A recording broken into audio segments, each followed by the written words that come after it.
Jujutsu Kaisen Season 3, Episode 4 just became the most controversial episode in the entire series. And the weirdest part? It depends on where you live. If you're watching JJK from the West, Episode 4 is a masterpiece. It has a 9.8 out of 10 on IMDb. People are calling it peak shonen, the best animated episode Mappa has ever done. But if you're watching from Japan, it's the most hated episode in JJK history. Subscribe and hit like button if you want to understand what's actually happening here. Let me break down both sides of this debate, because this isn't just about one episode. This is about two completely different ways of watching anime. Overseas audiences loved Episode 4. The animation quality, the fight choreography, the way Maki absolutely dominates the Zenin clan with zero effort. Reddit threads are filled with comments like, "This is peak shonen," and Mappa flexed so hard on this episode. The episode is 28 minutes long, and most of that runtime is dedicated to pure action. Maki killing her father. Maki destroying the Hei unit. Maki dismantling Naoya's speed technique like it's nothing. Every punch feels heavy. Every movement is cinematic. The slow motion impact shots make every blow look brutal. For Western fans, this is exactly what they wanted. High octane action, stunning visuals, a protagonist finally getting revenge on the people who abused her for years. The 9.8 rating proves that this approach is resonating with international audiences. But in Japan, the reaction has been completely different. Twitter is flooded with Japanese viewers expressing disappointment.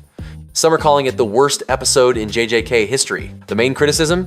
The episode prioritized spectacle over emotional depth. In the manga, Maki's revenge isn't just about fighting. It's about grief. It's about Mai's sacrifice. It's about years of abuse finally breaking someone to the point where they destroy everything. The manga gave readers time to sit with that pain. Quiet moments, reflection, the weight of what Maki lost before she became a monster. Japanese fans feel that the anime cut those quiet moments to make room for longer fight sequences. One Japanese viewer said, "Overseas fans only see the animation and say amazing. They are ignoring the actual story." Another major complaint is the music choices. Japanese viewers felt the background music during key scenes didn't match the emotional weight of what was happening. The mood felt off. Instead of grief and rage, it felt like a generic action sequence. One comment on X said, "This should have hurt more. It looked good, but it didn't feel heavy like the manga." The pacing problem. Japanese fans also criticized the pacing. They pointed out that Episode 3, which focused on explaining the Culling game rules clearly and took its time with dialogue, was praised in Japan but scored lower overseas. I were said I way wike. Episode 4 did the opposite. It rushed through emotional beats to prioritize action, and overseas fans loved it while Japanese fans hated it. One user said, "Episode 3 was praised here because it explained things clearly, but overseas it scored lower. That shows where the priorities are." This comparison highlights the divide. Japanese audiences want storytelling and emotional depth. Western audiences want spectacle and visual impact. This isn't just about one episode. This is about what people expect from anime adaptations. Manga readers, especially in Japan, view the source material as sacred. When Mappa changes the tone or cuts emotional moments to make fights longer, they see it as disrespectful to Gege Akutami's original vision. But casual anime-only viewers, who make up a large portion of the Western audience, don't have that attachment to the manga. They judge the episode on its own merits. And visually, Episode 4 is stunning. Thanks for watching Sora.com and Bad.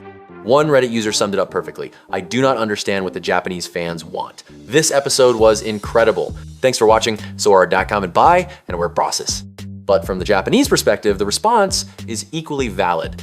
Overseas fans are easily impressed by flashy animation. They don't care about the heart of the story. The real question, so who's right?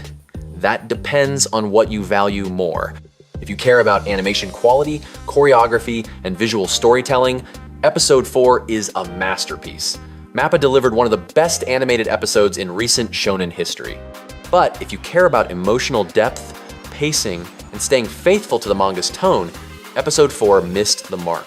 It turned a tragic, painful moment into an action highlight reel. Thanks for watching Sora.com and bye, and we're Brent Stardy1. One neutral viewer said, "I am scared for the future of JJK if this is the direction they are taking." And that's the real concern here.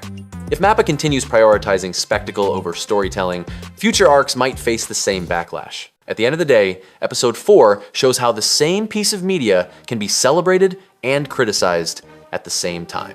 Overseas viewers will remember it as breathtaking action. Japanese fans will remember it as a lost emotional opportunity. Both reactions are strong. Both are shaping the conversation around Season 3. And honestly, this debate isn't going away. As long as anime adaptations have to balance source material loyalty with visual spectacle, this divide will exist. So where do you stand? Do you think episode 4 was peak anime? Or do you think Mappa sacrificed the story for flashy animation? Drop a comment and let me know. And if you want more breakdowns like this, hit that subscribe button.